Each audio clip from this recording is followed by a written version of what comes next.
বন্ধুরা, তোমাদের জন্য নিয়ে এলাম একটা দায়িত্ববান বাবার গল্প।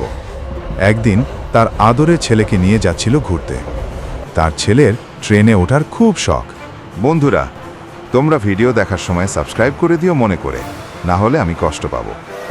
বাবা ছেলে ট্রেনের ভেতর হঠাৎ করে দেখল একটা জোকার তাদের অপোজিট পাশে বসে আছে, কিন্তু জোকারের ভাবগতি খুব ভালো দেখাচ্ছিল না। বাবা এবং ছেলের চিন্তায় পড়ে গেল। হঠাৎ করে সামনে থেকে দুটো জোকার তাদের দিকে এগিয়ে আসতেছে, বন্দুক হাতে করে।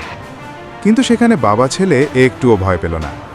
হঠাৎ করে দেখা গেল বন্ধুরা, বাবা তাদেরকে মারপিট করা শুরু করে দিয়েছে। বাবা এমনভাবে নিজেকে প্রোটেক্ট করছিল, দেখে মনে হচ্ছিল যে বাবা তাদের উপর অনেক রেগে গেছে এবং অনেক মারধর করছে। তখন একটা দুঃখের বিষয়, হঠাৎ করে ছেলেটাকে তারা আঁট করে ফেলে। কিন্তু হার মানবেন না বাবা।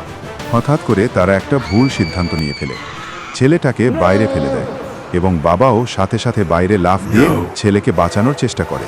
কথায় বলে, রাখে আল্লাহ, মারে কে।